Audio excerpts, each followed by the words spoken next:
वही वाली बात है कि हो सकता है उसमें से जो ये जय श्री राम का झंडे वाला माहौल लेकर के एक सही मायने में राम भक्त भी चल रहे थे, उनके बीच में कुछ दंगाई घुस गई हो, कोई बड़ी बात नहीं है। उन दंगाइयों ने पूरा माहौल खराब किया हो, और जिन दंगाइयों ने माहौल खराब किया लूट के तीसरा ले गया हो। मान लो वहां से 4-5 और बैठे हो निठल्ले शराबी कबाबी, जो देख रहे हो भाई दंगा हो गया, अरे भाई बड़ा अच्छा मौका है, अरे झंडा उतार साला, चल दुकान के अंदर, अपन चलेगा, लूटेगा, जय श्री राम तुम बोल लेगा। अच्छा मौका था। अब राम का मुद्दा है और इससे ज्यादा मुद्दे में कोई बीच में पड़ेगा नहीं, धार्मिक माहौल पैदा हो गए हैं।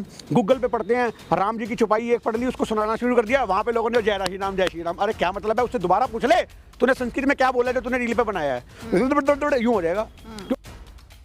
नमस्कार, मैं दामिनी शर्मा, सजग भारत में एक बार फिर से आप सभी का स्वागत करते हैं। देखिए, ऐसे तमाम मुद्दे हैं जो देश में इस वक्त 2024 के चुनाव से लगातार जोड़े जा रहे हैं। एक ऐसा मुद्दा है मीरा रोड का, यानी कि मुंबई की मीरा रोड, जहां पर तमाम बवाल मचाया गया, यानी कि प्राण प्रतिष्ठा से एक दिन पहले कहा गया कि शोभा यात्रा पर जो है वो पथराव किया गया दूसरे समुदाय की तरफ से, और अब बुलडोजर वहां पर चलाया जा रहा है और अवैध निर्माण तक जो है उस जगह को जो है वो घोषित कर दिया गया है। एक तरफ तो मीरा रोड का मामला रहा और दूसरी तरफ राम मंदिर का मामला, कि राम मंदिर का जो है वो उद्घाटन हो चुका है और मोदी जी ने जो है वो उद्घाटन कर दिया है। प्राण प्रतिष्ठा का समारोह पूरा हो चुका है, 2024 का चुनाव भी नजदीक है।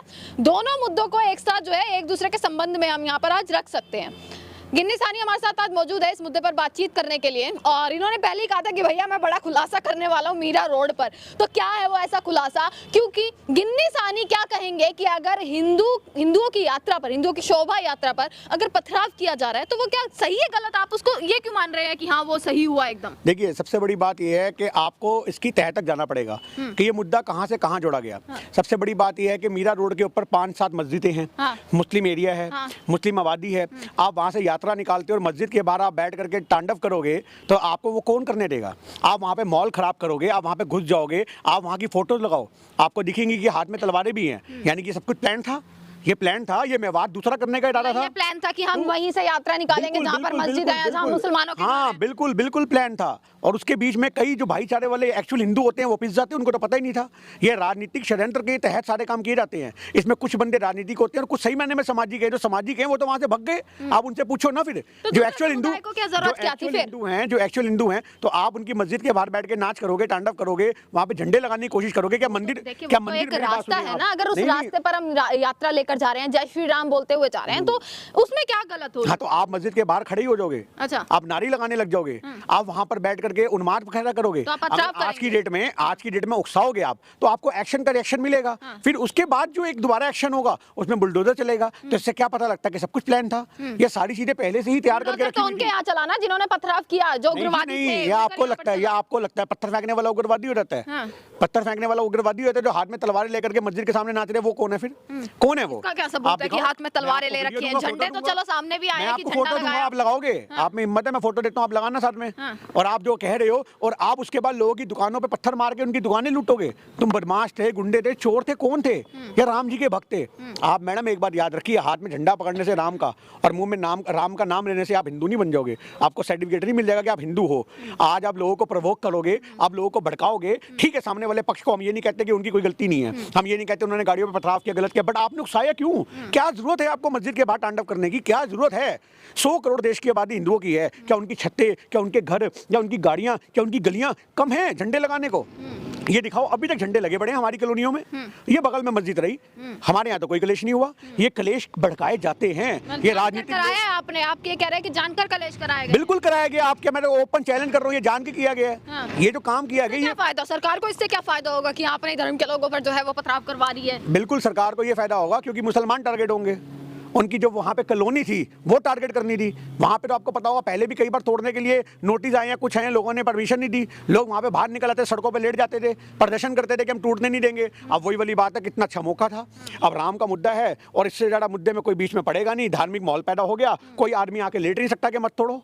समझ रहे हो आप बात को? इस बात को समझ रहे हो? यानी कि तोड़ने के लिए भी माहौल क्रिएट किया गया वहाँ की सरकार के द्वारा। और अब छोड़े में मैं कहता हूँ, लोगों की दुकान जो पहले 2 फुट जानी थी अब 6 फुट भी तोड़ देंगे तो भी कोई चू नहीं कर सकता, क्योंकि आपने माहौल ऐसा क्रिएट कर दिया, आपने धर्म का पेच फंसा दिया। मतलब सरकार को पहले से ही ये खटक रहा था कि कहीं ना कहीं जो वहाँ पर मुसलमान इलाके हैं, जो मस्जिदें हैं मीरा रोड के आसपास जो है, उनको पहले से ही तहस नहस करना था, पर एक मौके की तलाश कर रही थी। ये आपका कहना है? एक छोटी सी बात मैं आपको बता दूं, सारे ऐसे कांड आपको वहीं दिखेंगे जहाँ पे मुस्लिम आबादी जा रहे हैं। आप कहीं उठा लेना। आप सुल्तानपुरी का मुद्दा उठा लो, जब पहले हुआ था अभी बवाल, सुल्तानपुरी में पथराव हुआ था।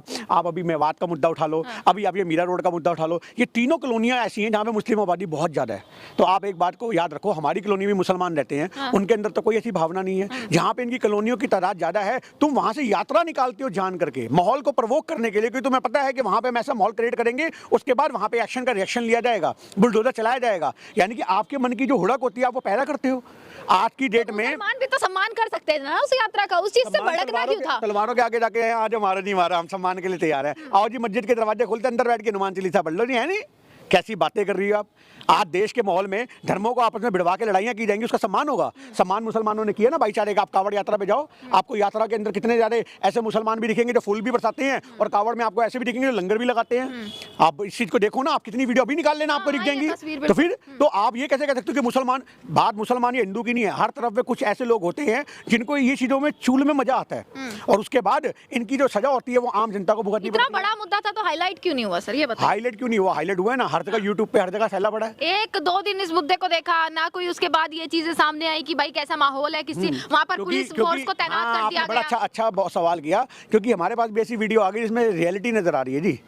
आपने जो किया उसकी रियलिटी भी हमारे पास आ गई। आपने जो यात्रा के बहाने दुकानें लूटी हैं उसकी रियलिटी आ गई। 2 लाख रुपए मोबाइल की दुकान में घुस के लूट लिए, बताओ ये कौन सी यात्रा थी? ये कौन सी मुसलमानों से नफरत थी तुम लोगों की? और जिनकी दुकानें लूटी है वो भी हिंदू की भी हो सकती हैं। अब ये तो है नहीं कि नहीं होंगी वो मुसलमानों की होंगी। यानी कि तुमने तो मौके पे चौका मारा उन मार। ये तो वही वाली बात याद आ गई हमें आज भी। हरियाणा के अंदर जब हुआ था, पूरा दंगा हुआ था जो, और आरक्षण को लेकर के हुआ था, तो रोडों पे पंजाब रोडवे की जो बसें थी उसको रोक रोक के बहन बेटियों के साथ बलात्कार किए थे। तो आप मुझे ये बात बताओ, औरत के बलात्कार में तुम्हारा कौन सा आरक्षण मिल जाता? यानी कि मौके पे चौका मारना, इसको कहते हैं ना गंद फैलाने वाले लोगों के लिए, कि फायदा उठाओ, माहौल का फायदा उठाओ। तो वही वाली बात है कि हो सकता है उसमें से जो ये जय श्री राम का झंडे वाला माहौल लेकर के एक सही मायने में राम भक्त भी चल रहे थे, उनके बीच में कुछ दंगाई घुस गई हो, कोई बड़ी बात नहीं है। उन दंगाइयों ने पूरा माहौल खराब किया हो, और जिन दंगाइयों ने माहौल खराब किया लूट के तीसरा ले गया हो। मान लो वहां से 4-5 और बैठे हो निठल्ले शराबी कबाबी जो देख रहे हो, दंगा हो गया, अरे भाई बड़ा अच्छा मौका है, अरे झंडा उतार साला, चल दुकान के अंदर, अपन चलेगा, लूटेगा, जय श्री राम तुम बोलेगा। हो गया वही कांड। मैं कह रहा हूँ एक्चुअल में हर झंडा पकड़ने वाला राम भक्त नहीं हो सकता। बिल्कुल नहीं होता जी। कहाँ से हो जाएगा? वो तो वही वाली बात है कि आपने राम का पट्टा सर पे लगा लिया और उस माहौल में घुस गए तो आपको कोई कुछ टारगेट नहीं करेगा। हो सकता है उसके बीच में दंगा मचाने वाले नशेड़ी शराबी गंजेड़ी हो, तो आप ये कैसे कह सकते हो जी? आज की डेट में एक्चुअल राम भक्तों को बदनाम किया गया है, जो सही मायने में हिंदू तत्व है, जो सनातन धर्म है, उसको बदनाम किया गया है। और मैं कहता हूँ सनातन धर्म के लोगों को आगे आना चाहिए सड़कों पे कि भाई साहब ये यात्राओं में जिन लोगों ने भी किया है उनको हमारे सामने पेश करो, इनसे हम पूछेंगे हमारे धर्म को बदनाम करने वाले कौन होते हो। कर रहे हैं ना अभी तो पूछताछ कुछ नहीं कर रही जी, अभी तो मुसलमानों पे टारगेट हो रहे हैं। अभी तो कुछ नहीं होगा जी। वहाँ पे जिसने हाथ में झंडा पकड़ लिया, बुलडोजर चलाने का प्लान था, चल गया, हटा दो, फिर बस हट गया। उनका काम फाइनल हो गया। उनको यही चाहिए था वहाँ के लोकल एमएलए वगैरह को, वहाँ से हटाना था उन्होंने सब कुछ जो काम करना था। तो आज की डेट में आप ये बात समझ जाओ, बुलडोजर तो पहले ही, मतलब आपने बंदूक में गोलियां तैयार करके रखी हुई है पहले से ही। आपको पता ही है अभी इसको पत्थर मारेंगे, सामने जवाब देगा, हम गोली मारेंगे, काम नहीं खत्म। तो बुलडोजर चलाया है, चलिए वहां से हटेंगे तो कहीं बसेंगे भी तो सही ना, और बसेंगे तो कहीं आसपास ही ना, कहीं भारत में ही तो बसेंगे, पाकिस्तान में जाकर तो नहीं बसने वाले ना। बहुत अच्छा सवाल किया आपने, बहुत अच्छा सवाल, दिल को सुकून मिल गया। रामपथ बना है, बना है रामपथ, आप जानती हैं 13 किलोमीटर का बना है। आपको पता है 13 किलोमीटर का रामपथ बनाया गया है। अयोध्या से जो फैजाबाद है वहां तक वो रोड जाएगा, और उस रोड के बीच में आने वाली जितनी दुकानें थी उनको चौड़ा करने के लिए उन दुकानों को और उन मकानों को, उन मंदिरों को, उन मस्जिदों को तोड़ा गया। और जब तोड़ा गया तो ये 2022 से क्रियाक्रम शुरू हो गया था कि तोड़ेंगे कार्यक्रम, और उस कार्यक्रम में 2022 से लेकर के उसको 13 फुट लंबा रोड बनाने के लिए जिनके तोड़े उनको आश्वासन दिया था कि हम तुम्हें दुकान देंगे मार्केट में, यहाँ से तोड़ने के बाद हम तुम्हें मकान देंगे यहाँ से। आज जाओ वहाँ पे उन लोगों से पूछो, और हिंदुओं के घर हैं जो सड़क के ऊपर झुग्गी डाल के बैठे हैं, जो आपके और हमारे जैसे अच्छे बच्चे थे, अच्छे खासे इंसान थे, उनको रोड पे ले आइए। अरे कोई दिक्कत नहीं थी, राम पर 13 फुट की जगह 11 फुट हो जाता तो कौन सी आफत थी? राम मंदिर तो सुशोभित था, जाने वाला संक्रामित गलियों से चला जाता।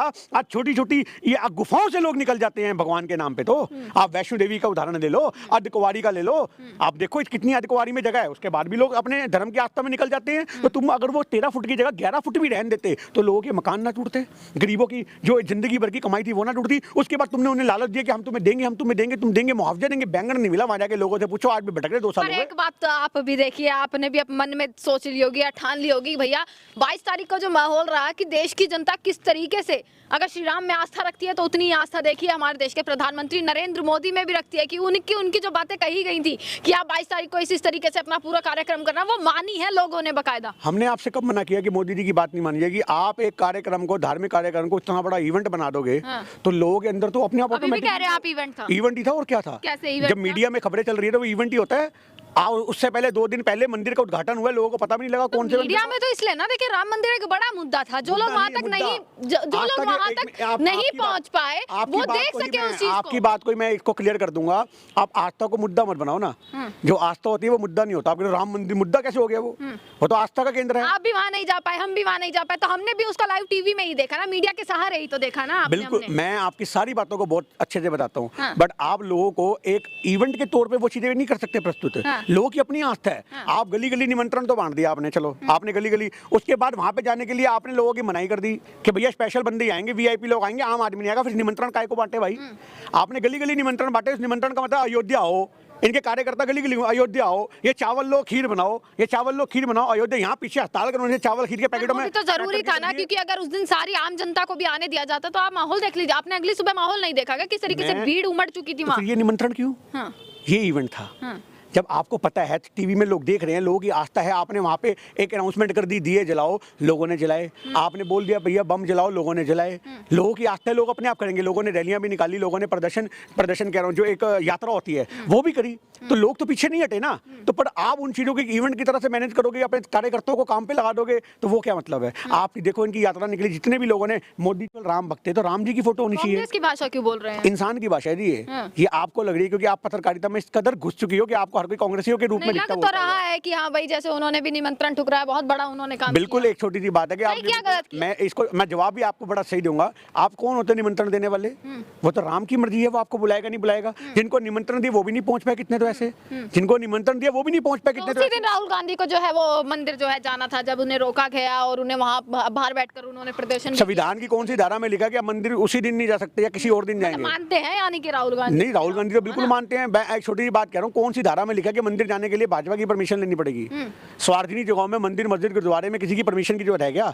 और उसके बाद आप वहां पे रोक रहे हो। मतलब आपने तो सही मायने में ये कर दिया कि सिर्फ धर्म हमारा ही है, बाकी कोई उसको पूज नहीं सकता। तो ये गंदा माहौल भाजपा की तरह राजनीति धर्म की बहुत पहले से की जा रही है। चलो, राजनीति भी है, धर्म भी है, सब कुछ है, पर आज गिन्नी सानी क्या कैमरे पर ये मानेंगे कि राम मंदिर से जो है 2024 का कितना बड़ा जो पासा है वो पलटने वाला, कितना बड़ा जो खेल देखने को मिलेगा, जहां ये उम्मीद लगाई जा रही थी कि कहीं ना कहीं इंडिया गठबंधन जो है उसकी भी जो है जीत हो सकती है, कहीं ना कहीं उसका नाम आ सकता है। पर राम मंदिर से 2024 के चुनाव कितना असर पड़ने वाला है? जब तक आप रिपोर्टिंग करते रहोगे बहुत असर पड़ेगा। जब तक नेशनल मीडिया रिपोर्टिंग करता रहेगा तब तक असर पड़ेगा। जब तक आप टीवी चैनलों पे देश के मुद्दे हटा करके सिर्फ राम मंदिर चलाओगे फर्क पड़ेगा। आप लोगों की आस्था को, अभी आपको आस्था का एक मुद्दा बताता हूँ, लोगों में अंधविश्वास बहुत कूट कूट के भरा है। हरिद्वार की हर की पौड़ी पे, ये आपको आस्था बता रहा हूँ, एक 7 साल का बच्चा जिसको एक कैंसर था, ब्लड कैंसर, उसकी चाची जो है वो उसको पानी में डुबोती है क्योंकि उसको आस्था के नाम पे बताया गया कि 5 मिनट तक पानी में डुबोएगी तो बच्चा जो है ब्लड कैंसर से ठीक हो जाएगा। तो उसने बच्चे को 5 मिनट तक पानी में डुबो दिया, बच्चे के प्राण निकल गए, राम को प्यारा हो गया। और आज वो तीनों जो लोग थे वो हवालात में, पुलिस ने उनको मर्डर के चार्ज में अरेस्ट कर लिया। और उसने जवाब ये दिया कि हमें किसी ने बताया था, साधु संतों ने, कि ऐसे उसको पानी में डुबोगे तो कैंसर ठीक हो जाएगा। ये है हमारे देश की आस्था। ये ऐसे अंधविश्वासी लोग हैं। ऐसे अंधविश्वासी लोग तो कहीं पे भी मोहर लगा देंगे भगवान के नाम पे। इनसे क्या उम्मीद करोगे आप? दिमाग नाम की भी कोई चीज होती है। आप देश के मुद्दों को भी तो उठाओ ना। आप धर्म को खड़ा कर दोगे, यही देश है, भारत का नाम बदल दोगे? हाँ बताओ। तो ये एक चीज समझने की बात है कि आप देश के मुद्दों के ऊपर बहस करवाओ ना, क्यों नहीं करवाते? तब तक हर आदमी ना आप समझो, हर आदमी ने टीआरपी का मुद्दा ले लिया आज। और राम जी को सबसे बड़ा टीआरपी का मुद्दा बना दिया गया। राम मंदिर पे लोगों ने जो चैनल बनाए हैं 4-5 दिन में, उनकी रीलें, उनका राम से कोई आस्था नहीं। यूट्यूब पे पढ़ते हैं, गूगल पे पढ़ते हैं, राम जी की चुपाई एक पढ़ ली, उसको सुनाना शुरू कर दिया। वहां पे लोगों ने जय श्री राम जय श्री राम। अरे क्या मतलब है? उससे दोबारा पूछ ले तूने संस्कृत में क्या बोला जो तूने रील पे बनाया है, यूं हो जाएगा। क्योंकि वो पढ़ी, याद की गई, 20 बार तो याद करी उसको बैठ करके, ताकि मेरे फॉलोवर हैं, हिंदू तत्व के नाम पे मैं फॉलोवर इकट्ठे करूंगी अपने। तो ये धंधा बन चुका है जी। जो हिंदू है वो मस्जिदों में बैठ के नमाज पढ़ रहे हैं चोले पहन करके, क्योंकि उसको मुस्लिम फॉलोवर मिल रहे हैं। और जो मुसलमान है कहीं, वो जय श्री राम भी, एक की दुखी लड़की भी आपको दिख रही होगी जो घूम रही है, यात्रा कर रही है, वो जय श्री राम कर रही है, क्योंकि उसके फॉलोवर वहां पे हिंदू तत्व के नाम पे जुड़ गए। हिंदुओं से पैर जो गई है पैदल जो है अयोध्या तक पहुंची है, वो भी अपने, वो ब्लाइंड फेथ नहीं है, उसका आदमी देखो कौन है, हिंदू है उसका आदमी। अच्छा। समझो, तो जो औरत का आदमी होगा वही तो धर्म अपनाएगी। नाच रही है, कूद रही है, और जब यात्रा निकाल रही है तो वहां पे पूरा बुरखा सा ओढ़ लिया, फिर उसकी क्या जरूरत है? वो ढोंग है, वो स्वांग है। फिर आपने क्यों किया? ना ढोंग एक तरफ नहीं बोल सकते बुरखा ना। पहनेगी तभी तो उसको हिंदू फॉलो करेंगे। हाँ, तो दोनों तरफ है ना ढोंग, तो दोनों समुदाय में बोलो ना कि ये अगर दिखाते हैं तो वो भी दिखाते हैं कि भैया देखिए आप मेरे को मैं आपको यही तो कहना चाह रहा हूँ कि आपको कुछ ऐसे हिंदू भी मिलेंगे। मैं आपको दिखा रहा हूँ, हमारे जैसे कुछ यूट्यूबर भाई भी हैं, मैं नाम किसी का क्या लूं, जो मस्जिदों में बैठ जाते हैं और नमाज़ें पढ़ते हैं और कैमरे वालों को पहले बुला के लाते हैं, आजा मेरी वीडियो बना ले। इतना बड़ा तो राहुल गांधी तो है नहीं कि कैमरा उसके पीछे चल रहा होगा। बताओ, यानी कि पहले से प्री प्लानिंग होती है, चलो चलो मेरे साथ चलो मस्जिद में मैं नमाज पढ़ूंगा, तुम निशानी है तो मान गए होंगे कि मोदी जी दोबारा जो है वो 2024 में एंट्री लेने वाले। हम तो नहीं मानेंगे जी, नहीं मानेंगे। हम क्यों मानेंगे? मतलब अभी भी वो पट्टी नहीं खोलेंगे, क्यों ये सब पट्टी देखते किस हुए बात की देश का जो है मैंने माहौल आपसे- देखते हुए आप मैंने ये आपसे नहीं देश के माहौल पे बोल तो दिया, अगर लोग अंधविश्वास में आकर के या धार्मिक बिल्कुल बन करके, मतलब जीत गए तो धार्मिक मुद्दा, जीत गए तो अंधविश्वास से जीते हैं, नहीं जीते अंधविश्वास का मतलब मैंने आपको उदाहरण दिया ना, ऐसे लोग जो हैं वो सिर्फ भगवान के अंदर ही सब कुछ ढूंढते तो हैं। राम मंदिर से मोदी जी को फायदा मिलेगा, ये बताइए। हाँ बिल्कुल फायदा मिलेगा, राम मंदिर से मोदी जी को बहुत फायदा मिलेगा, पर देश को फायदा नहीं मिलेगा।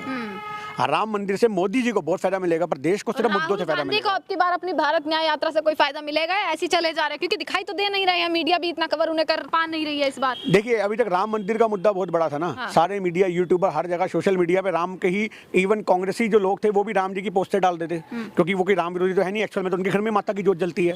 अब तुम नैरेटिव खड़ा करके कुछ भी खड़ा कर सकते हो। पर उनके तो वहां पर जो है उनकी यात्रा में भी मोदी जी के सपोर्टर्स आते हैं, नारेबाजी लगाई जाती है, उनकी बसों में जो है वो किया जाता है वहां पर। अब आप ये देख लो कि इतने बड़े राष्ट्रीय नेता के ऊपर जब ये पथराव वाली सिचुएशन पैदा हो सकती है, तो देश के गरीब मुसलमानों की मस्जिदों पे और उन पे क्यों नहीं? ये आपके सवाल में आपका जवाब था जहाँ से आपने शुरू किया था। चलिए, इसी के साथ देखिए गिन्नी सानी हमारे साथ मौजूद थे, और मीरा रोड का जो मामला है इस वक्त ट्विटर पर भी आप लोग अगर उसे सर्च करेंगे तो ट्रेंडिंग पर इस वक्त है मीरा रोड। और मीरा रोड का मामला आपने पूरा गिन्नी सानी से समझा। ये एक तरफ की कहानी थी, परंतु हर सिक्के के दो पहलू होते हैं, हर कहानी के दो पहलू होते हैं।